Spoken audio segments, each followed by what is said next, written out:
NRI பீப்புள்ஸ்க்கு வந்து எஸ்ஐபியில் invest பண்ணுறதுக்கு என்ன மாதிரி ரெகுலேஷன்ஸ்லாம் அவங்க ஃபாலோ பண்ணுறாங்க? யூஎஸ் கனடாவாக இருந்தால் டபுள் டாக்ஸேஷன் அவாய்ட் பண்ணுறதுக்காக ஹெச்டிஎஃப்சியை பொறுத்த வரைக்கும் அந்த என்ஆர்ஐ வந்து நேராக வந்திருக்கணும். இந்த 2 கண்ட்ரி மற்ற கண்ட்ரிஸை பொறுத்த வரைக்கும் இன்சூரன்ஸ்னாலே ரிஸ்க் ப்ரொடெக்ஷன். என் ஃபேமிலி என்ன நம்பி தான் இருக்காங்க. என்னோட இன்கம் என்ன, மாதம் 1 லட்ச ரூபா சம்பாதிக்கிறேன்னா ஈஸியாக 1.5 கோடி வரைக்கும் கவரேஜ் தருவாங்க. இது பியூர் டேர்ம் இன்சூரன்ஸ் போது ப்ரீமியம் கம்மி, கவரேஜ் ஜாஸ்தி. ஸோ நீங்கள் 30 வயசில் எடுக்கும்போது உங்கள் ப்ரீமியம் ரொம்ப கம்மியாகும். 50 வயசில் அதே ஆள் போய் ப்ரீமியம் கேட்டாங்கன்னா ப்ரீமியம் ஜாஸ்தி தான். ஐசிஐசிஐ, டாடா, எல்ஐசி இவங்க எல்லாருமே வந்து அபோவ் 99-98% வச்சுருக்காங்க. டேர்ம் இன்சூரன்ஸை பொறுத்த வரைக்கும் அவன் எவ்வளோ எடுத்திருக்கானோ அந்த பர்சன் ஃபுல்லாகவே கிடச்சிடும்.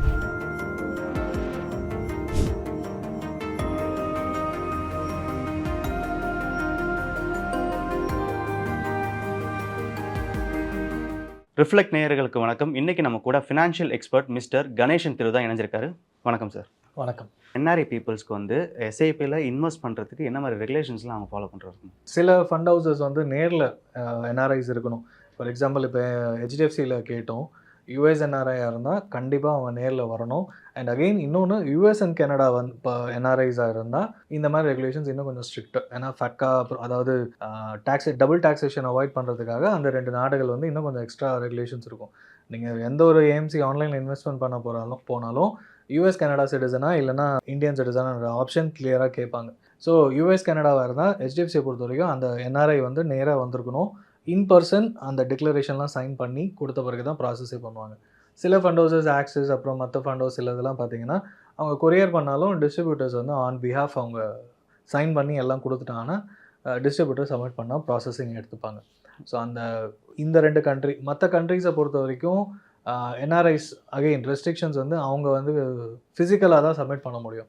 ஆன்லைனில் வந்து ஃபஸ்ட்டு ஒரு கேஒய்சி முடிச்சு ஃபிசிக்கலாக பண்ணிட்டாங்கன்னா சில ஃபண்ட் ஹவுஸ் ஃப்யூச்சரில் அடுத்த இன்வெஸ்ட்மெண்ட்ஸாக இருக்கட்டும் அதெல்லாம் ஆன்லைனில் பண்ண முடியும்னு இருக்குது.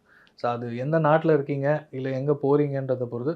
அதே மாதிரி இங்கே எஸ்ஐபி ஆரம்பிச்சிருப்பீங்க, மாறிட்டீங்க, என்ஆர்ஐ ஆகிட்டிங்கன்னா maybe next time India visit பண்ணும்போது உங்கள் கேஒய்சி அப்டேட் பண்ணிவிட்டு எஸ்ஐபியும் என்ஆர்இ அக்கௌண்ட்லேருந்து மாற்றுறது நல்லது. ஸோ இப்போ வந்து பார்த்தீங்கன்னா இந்த டேர்ம் இன்சூரன்ஸ்ன்ற ஒரு விஷயத்தை பற்றி கொஞ்சம் எக்ஸ்பிளைன் பண்ண முடியுமா சார்? இன்சூரன்ஸ்னாலே risk protection. அதாவது நான் ஒரு பொருள் இல்லைன்னா அது என்ன ஆகும், அதுக்கு பதில் ஒரு பணமாக சப்போர்ட் பண்ணுறதுக்கு தான். இது மெயினாக ஃபஸ்ட்டு ஆரம்பித்தது வந்து இங்கிலாண்டில் வந்து அந்த வணிகத்துக்காக வெளியில் போகிறவங்கள அவங்க இறந்துட்டாங்கன்னா அவங்க ஃபேமிலி சப்போர்ட் பண்ணுறதுக்காக அந்த வணிகத்தில் இருக்கவங்களாம் சேர்ந்து ஆரம்பிச்சது. இது நாளடைவில் கொஞ்சம் கொஞ்சமாக மாறி டைப்ஸ் ஆஃப் இன்சூரன்ஸ் கொஞ்சம் கொஞ்சமாக மாறிச்சு.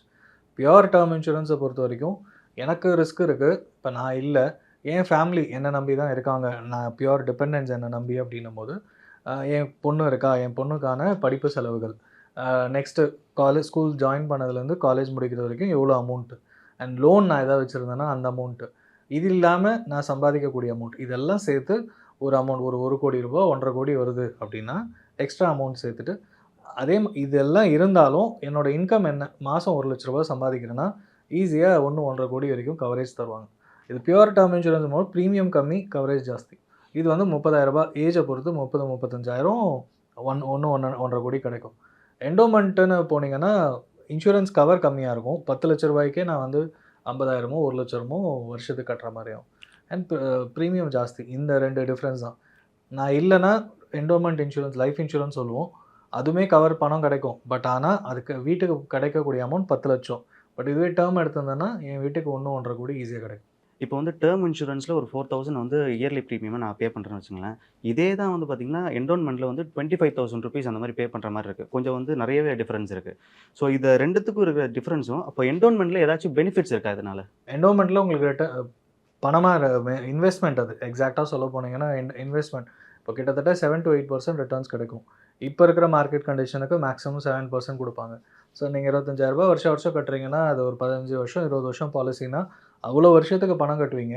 அதுக்கான இன்ட்ரெஸ்ட் கம்பவுண்டிங் ஆகும், எக்ஸ்ட்ரா போனஸ் தருவாங்க. எல்லாம் சேர்ந்து ஒரு 3 லட்ச ரூபா பாலிசினா டபுளாக ஒரு 5.5 லட்சத்துலேருந்து 6 லட்சமாக உங்கள் வீட்டுக்கு கிடைக்கும். பட் டேர்ம் இன்சூரன்ஸ்னும் போது ப்ரீமியம் கம்மி. அதே மாதிரி அது எப்படி கால்குலேட் பண்ணுவாங்கன்னா இந்த ஏஜ் குரூப்பில் எத்தனை பேர் இருக்காங்க, ஓகே, அது அப்ராக்சிமேட்டாக இந்த ஒரு 1000 பேர் இருக்காங்க, 1 லட்சம் பேர் இருக்காங்கன்னா இத்தனை பேர் பாலிசி எடுத்திருக்காங்க, இத்தனை பேர் கிளைம் பண்ணியிருக்காங்க, இந்த ஏஜ் குரூப்பில் இறக்கிறதுக்கான வாய்ப்புகள் எத்தனை, இப்போ நீங்கள் 25 வயசுல எடுத்தீங்கன்னா இறக்கறதுக்கான வாய்ப்பு ரொம்ப ரொம்ப கம்மி. 40 வயசுக்கு மேலே கொஞ்சம் கொஞ்சமாக அந்த இறக்கறதுக்கான வாய்ப்புகள் லைஃப் ஸ்டைல் டிசீஸ்னால இன்க்ரீஸ் ஆகும். 60 வயசுக்கு மேலே சொல்லவே முடியாது. ஆ. 50-50. ஸோ அந்த ரேஷியோ வந்து இறக்கறதுக்கான ரேஷியோ ஜாஸ்தி ஆகிட்டே போகுது ஏஜ் இன்க்ரீஸ் ஆகும்போது. ஸோ நீங்கள் 30 வயசில் எடுக்கும்போது உங்கள் ப்ரீமியம் ரொம்ப கம்மியாகும். பட் ஆனால் 50 வயசில் அதே ஆள் போய் ப்ரீமியம் கேட்டாங்கன்னா ப்ரீமியம் ஜாஸ்தி தான். சரி. அண்ட் 30 வயசில் ஒரு ப்ரீமியம் லாக் பண்ணுறீங்கன்னா 60 வயசு வரைக்கும் பாலிசி எடுத்திருக்கீங்கன்னா சேம் ப்ரீமியம் தான் கட்டுவீங்க. ஸோ அதனால் எவ்வளோ ஏஜ் கம்மியாக இருக்கும்போது எடுக்கிறீங்களோ டேர்ம் இன்சூரன்ஸில் உங்களுக்கு பெனிஃபிட் ஜாஸ்தி. ஏன்னா அடுத்த அப் டு 60 80 எடுக்கிறீங்கன்னா சேம் ப்ரீமியம் தான் கடைசி வரைக்கும் கட்டுவீங்க. ஸோ இப்போ வந்து பார்த்தீங்கன்னா, இப்போ நான் ஒரு இன்சூரன்ஸ் கம்பெனியில் வந்து இன்சூரன்ஸ் போட போகிறேன் அப்படின்றப்போ, அவங்களோட கிளைமிங் ரேஷியோ சிஎஸ்ஆர் வந்து என்னால் பார்க்க முடியுமா கம்பல்சரி? தாராளமாக தேடி பார்க்கலாம். உங்களுக்கு வந்து இந்த டேட்டா வந்து ஆட்ஸ்லேயே கொடுக்குறாங்க. இப்போ ஐசிஐசிஐ ப்ரூடென்ஷியலோடது டேட்டா இப்போ ரீசெண்ட் ஆட்ஸ் லாஸ்ட் 3-4 மந்த்ஸில் பார்த்தீங்கன்னா 99.7%, 99.3%, சம் அபவ் 99% கொடுத்துருந்தாங்க. அது என்னன்னா, ஒரு கிளைம் வந்து வித்தின் அ மந்த் சால்வ் பண்ணுறோமா, 3 மந்த்ஸா 6 மந்த்ஸா, இதுதான் அந்த டேட்டா. எனக்கு ஒரு கிளைம் வருது, அந்த ஃபேமிலிக்கு இமீடியட்டாக நான் செட்டில் பண்ணிட்டேன். இன்னொன்று டாக்குமெண்ட்ஸ் கிளியராக இருந்தால் டேர்ம் இன்சூரன்ஸை பொறுத்த வரைக்கும் எல்லா கம்பெனியும் உடனே பண்ணிவிடுவாங்க. சப்போஸ் டாக்குமெண்ட்டில் வந்து கிளியராக இல்லை, கிளாரிட்டி இல்லை, சூசைடு இந்த மாதிரி இஷ்யூஸ் இருக்குது அப்படின்னு ஃபீல் ஆச்சுன்னா, அந்த போயிட்டு வர டைம்லைன் இதை பொறுத்து கொஞ்சம் டிலே வரும். ஐசிஐசிஐ, டாடா, எல்ஐசி இவங்க எல்லாருமே வந்து அபோவ் 99-98% வச்சுருக்காங்க. ஸோ இந்த மாதிரி டாப் கம்பெனிஸ் தாராளமாக போகலாம். இப்போ வந்து செட்டில்மெண்ட் ரேஷியோன்றது பெர்சன்டேஜில் கொடுத்துட்றாங்க. அதாவது 100 பேர் வராங்கன்னா, ஒரு 99 பீப்பிள்ஸ்க்கு வந்து நாங்கள் செட்டில்மெண்ட் பண்ணிட்டோம் அப்படின்றப்போ, அந்த 99 பீப்பிள்ஸ்க்கு எவ்வளோ செட்டில் பண்ணியிருக்காங்கன்ற வந்து ஏஎஸ்ஆர்னு சொல்லிட்டு ஒரு ரேஷியோ இருக்குது. அமௌண்ட் செட்டில்மெண்ட் ரேஷியோன்னு சொல்லிட்டு ஒன்று இருக்குது. ஸோ அதையும் வந்து அதே மாதிரி நம்ம தெரிஞ்சுக்க முடியும் இல்லையா?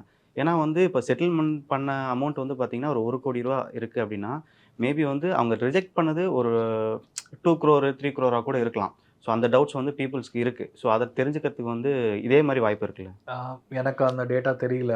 பட் ஆனால் இப்போ ஒரு டேர்ம் இன்சூரன்ஸை பொறுத்த வரைக்கும் ஹெல்த்து மாதிரி அந்த இதெல்லாம் பண்ண மாட்டேன் அப்படின்லாம் சொல்கிறதுக்கான வாய்ப்புகளே கிடையாது. ஓகே. ஸோ 50 லட்ச ரூபா பாலிசி, 1 கோடி ரூபா பாலிசினா டேர்ம் இன்சூரன்ஸில் டெத்து ஜென்யூனா அப்படின்றத விசாரிப்பாங்க. கண்டிப்பாக. ஃபேமிலியில் போய் செக் பண்ணுவாங்க.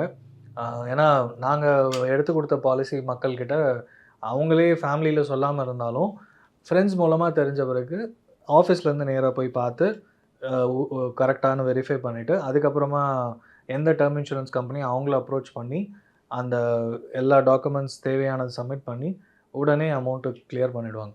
ஸோ இதில் வந்து பர்சன்டேஜ் கட் பண்ணுறதுன்றது வாய்ப்பே கிடையாது. ஓகே. ஹெல்த் இன்சூரன்ஸில் மட்டும்தான் ஹாஸ்பிட்டல்ஸை பொறுத்து அந்த சில க்ளவுஸு அந்த மாதிரி விஷயங்கள் ஒரு 5-10% வந்து கட் பண்ணுறதுக்கான வாய்ப்புகள். அண்ட் பாலிசியை பொறுத்து உங்களுக்கு கோபேமெண்ட் ரேஷியோ அதெல்லாம் நிறைய வரும். டேர்ம் இன்சூரன்ஸை பொறுத்த வரைக்கும் அவன் எவ்வளோ எடுத்திருக்கானோ அந்த பர்சன் ஃபுல்லாகவே கிடச்சிடும். சார், நாங்கள் இவ்வளோ நேரம் கேட்ட எல்லா ஃபினான்ஷியல் கொஸ்டின்ஸ்க்கும் தெளிவாக விளக்கம் கொடுத்தீங்க. உங்கள் நேரத்துக்கு நன்றி. தேங்க்யூ.